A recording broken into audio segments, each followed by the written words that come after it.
Au nom du Père et du Fils et du Saint-Esprit. Amen.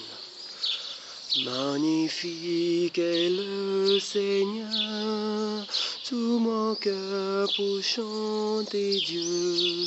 Magnifique est le Seigneur, magnifique est le Seigneur, tout mon cœur pour chanter Dieu. Magnifique est le Seigneur. Bonjour chers frères et sœurs de la Nouvelle Alliance, bonjour. Je vous salue dans le nom du Seigneur. Aujourd'hui, 8e samedi du temps ordinaire, et la première lecture et le psaume nous invite à chanter pour la gloire de Dieu, à la gloire de Dieu, parce que c'est lui qui nous donne la sagesse, c'est lui qui nous donne l'esprit de vérité, l'esprit de discernement, l'esprit là qui nous permet de chercher toujours les choses de Dieu et de rejeter les choses venant des hommes. L'esprit là qui nous permet de trouver dans la loi la joie, les délices. Que le Seigneur permette à ce que sa parole demeure toujours la lampe à nos pas, que sa parole demeure toujours dans nos cœurs et qu'on la médite jour et nuit. Amen. Alors dans l'évangile tiré de Marc au chapitre 11, du verset 27 au verset 33, alors là-bas il est question de Jésus avec les grands prêtres qui étaient venus demander à Jésus par quelle autorité il fait toutes les choses qu'il est en train de faire. Et Jésus, pour leur répondre, sachant bien que j'étais en train de lui tendre un piège, Jésus, la sagesse du Dieu vivant, la sagesse éternelle, connaissant bien qu'ils sont en train de lui tendre un piège, il va leur répondre par une autre question en disant, si vous répondrez, moi aussi je vous répondrai. Alors il leur a demandé, Jean, le baptême de Jean, venait-il de Dieu ou bien des hommes? Question très simple, mais étant donné que les grands prêtres, les scribes et les anciens ont ce cœur, ont refusé la lumière, ont refusé la vérité, ils ne pouvant pas donner une réponse claire à cette question de Jésus. Ils vont dire, nous ne savons pas. Et Jésus va leur dire, moi aussi je ne vous dirai pas par quelle autorité je fais toutes ces choses. Alors aujourd'hui, par cette question, Jésus nous repose indirectement la question de savoir, pour vous, qui suis-je? Et nous nous souvenons bien de la réponse de Pierre, même si tous les autres disent que c'est un grand prophète ou bien c'est juste un homme, nous pouvons dire avec confiance que Jésus est vraiment le Fils de Dieu. Et pour répondre à ces pharisiens qui sont venus demander par quelle autorité fais-tu ces choses, en réalité ils venaient lui demander, es-tu vraiment le Messie? Comme ils avaient envoyé les gens pour demander à Jean, ils viennent aussi demander à Jésus vraiment s'il est vraiment le Messie. Et Jésus, sachant bien que la réponse ne les intéressait pas, il pose une autre question pour les bloquer. Gloire au Christ, sagesse éternelle du Dieu vivant. Gloire au Christ. Oui, ce n'est que en vivant sous l'Esprit, sous l'onction de l'Esprit Saint qu'on peut savoir c'est quoi vraiment les pièges que les méchants préparent contre nous, c'est quoi leur complot contre nous. Et sous l'onction de l'Esprit Saint, on saura comment les déjouer. Et c'est ce que Jésus va faire. La réponse ne les intéressait pas. Et oui. Alors, à travers l'attitude de ces grands prêtres, j'ai vu comme enseignement qu'il y a trois attitudes, trois comportements que le Seigneur veut que nous, les chrétiens, nous évitons de mettre en pratique, ou bien plutôt trois comportements que nous devons mettre en pratique, nous, les chrétiens. Je veux parler de la sincérité, de l'honnêteté, et puis la troisième chose, la connaissance. Faut pas que nous soyons comme ces grands prêtres qui ont dit nous ne savons pas. Il faut que nous connaissons vraiment la vérité et que cette vérité nous affranchit réellement. Alors pourquoi nous pouvons dire que les grands prêtres n'étaient pas sincères? En effet, ils étaient venus demander à Jésus, à quelle autorité fais-tu cela? Et nous tous, nous savons bien ce qui s'est passé. Jésus était allé à Jérusalem et la foule vient de lui chanter Hosanna, Hosanna au fils de David.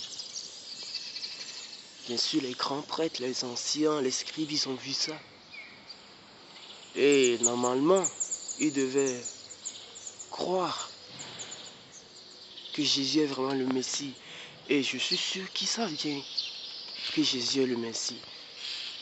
Et leur manque de sincérité, c'est qu'ils ont refusé la vérité. Ils connaissent bien la vérité, mais ils nient la vérité. Ils ne veulent pas de cette vérité-là. Ils ne veulent pas que Jésus soit le Messie. Et c'est simple. La réponse est claire.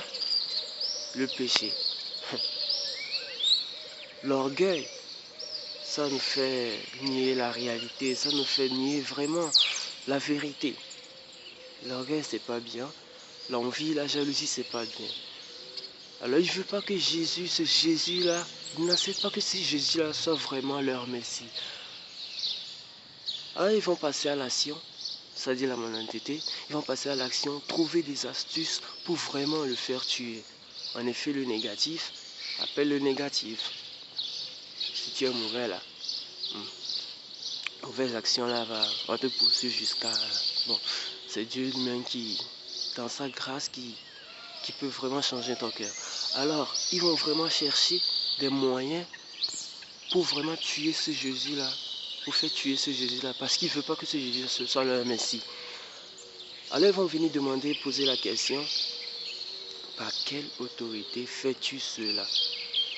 Et nous savons, le texte est bien clair, l'intention qui était derrière leur question, c'est de trouver un moyen pour pouvoir accuser Jésus. Et Jésus, sagesse éternelle, sachant bien l'intention qui est derrière leur question, ne va pas leur répondre directement, mais va leur poser une autre question. Une autre question qui normalement est tout simple. Comme quoi, par exemple, pour pouvoir passer à la classe supérieure, il faut passer d'abord l'examen de la classe antérieure. Et si tu arrives à réussir, ben, c'est clair que tu peux assimiler les connaissances de la classe supérieure. Et on va voir que ces grands prêtres-là ne sont pas prêts à pouvoir assimiler les vérités de Dieu. Donc Jésus aussi ne veut pas leur dire par quelle autorité fait ces choses. Alors la question des grands prêtres venait du fait que Jésus était entré dans le temple, il a chassé les gens, il a chassé les vendeurs, il a renversé leur table, tout ça. Et il a déclaré de ne pas faire de la maison de son père une maison de voleurs, une maison de débauche. Non, la maison de son père doit être une maison de prière pour toutes les nations. Et la foule était frappée par cet enseignement que Jésus donnait, parce que les actes concordaient avec ce qu'il disait. Et on sait bien que les pharisiens, c'est ce qui leur manquait dans leur enseignement. Ils disaient au peuple de faire ceci, mais eux-mêmes ne le pratiquaient pas. Et on vient de le voir. Alors Jésus leur posait la question, Jean, son baptême venait-il du ciel, de Dieu, ou bien venait-il des hommes? Les pharisiens, les grands prêtres vont avoir trois réponses. Il y a le côté homme, il y a le côté Dieu, mais il y a le propre intelligence, le propre logique des choses qui va leur faire dire la réponse, nous ne savons pas. Et c'est clair, cette troisième réponse, nous ne savons pas, c'est dire que bon, le baptême de Jean venait des hommes. C'est en quelque sorte nier que Dieu est, nier l'action de Dieu dans l'œuvre de Jean-Baptiste. Et oui. Et leur raisonnement, c'est que si nous disons que le baptême de Jean venait de Dieu, alors on va nous demander pourquoi on n'a pas cru. Alors on va nous rendre coupables. Alors que Dieu leur avait bien dit, même si vos péchés sont comme le cramoisi, je les changerai. Ils deviendront blancs comme le neige. Ils ont oublié que le pardon est mieux. Ils peuvent aller demander le pardon à ces grands prêtres. De notre côté, ils ont dit, si nous disons que ça vient des hommes, ils ont peur de la foule. Parce que la foule prenait Jean vraiment comme un grand prophète. Oui, ils ont oublié aussi l'histoire de Daniel, qui a pu tenir tête de Daniel, ses compagnons, qui a pu tenir tête à ces... Lorsqu'on leur a obligé d'adorer le statut. Ils ont oublié cette loi-là qui dit d'obéir plutôt à Dieu, d'avoir la crainte de Dieu que d'avoir la crainte des hommes. Finish, on peut se demander si vraiment ces grands prêtres qui sont censés connaître la loi, connaissent vraiment la loi. Alors on va dire non. Ou soit ils le connaissent mais ils ne les pratiquent pas. C'est en ce sens, nous aussi, nous les chrétiens d'aujourd'hui, qui connaissons vraiment la loi, qui laissent vraiment notre cœur ouvert à la lumière de l'Esprit Saint. Si le Seigneur nous montre les zones d'ombre dans notre vie, acceptons ces zones d'ombre et changeons réellement. Ou si le Seigneur nous met devant nous des vérités, mettons vraiment en pratique ces vérités dans notre vie. Amen. Il ne sortira que pour nous des bénéfices, des grâces. Alors les pharisiens, ils ont refusé cette lumière-là que Dieu leur donnait pour changer de vie, mais ils ont refusé. Et ils vont donner la réponse, nous ne savons pas. Alors la troisième, alors l'ignorance. Nous les chrétiens, nous ne devons pas être ignorants. Nous devons chercher la parole jour et nuit. Nous devons chercher à savoir c'est quoi la volonté de Dieu. Jour et nuit. De la connaître et de la mettre en pratique.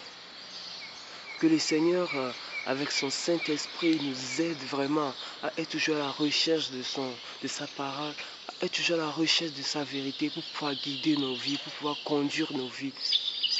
Et comme on le disait, pour mettre nos pas dans les pas de Jésus ressuscité. Que le Seigneur nous aide vraiment à être sincères, à être honnêtes, à faire correspondre nos actes avec nos paroles. Si Jésus nous dit, aime ton prochain comme toi-même, que nous arrivons vraiment à aimer nos prochains comme nous-mêmes. Si Jésus nous dit d'aimer le Père, que nous arrivons vraiment à aimer le Père, à rester en intimité, à rester dans sa présence jour et nuit. Et oui, ce n'est que l'Esprit Saint qui peut nous aider à vraiment rester sur ce chemin de l'amour, sur ce chemin du Christ ressuscité. Et ce chemin, nous l'a présenté, il y aura la souffrance, mais si on demeure dans l'amour, dans l'intimité de Dieu, on aura toujours la victoire à la fin. Que l'Esprit Saint nous aide à rester sur ce chemin. Merci Seigneur parce que tu nous aimes. Merci Seigneur parce que tu nous donnes l'assurance. L'assurance. Et l'Esprit Saint nous régénère à chaque moment. Esprit Saint, éclaire-nous. Esprit Saint, éclaire-nous. Esprit Saint, éclaire-nous. Alors mes frères et sœurs, soyons sincères, soyons honnêtes et demeurons toujours dans la connaissance de la parole de Dieu, afin que nous sachions répondre quoi que ce soit, répondre à ceux qui nous interrogent sur notre foi, et que nous choisissons toujours d'obéir à Dieu, de suivre Dieu, de chercher les trésors du royaume des cieux. Que le Seigneur lui-même vous bénisse et vous garde dans sa paix. Bonne journée à tous et merci.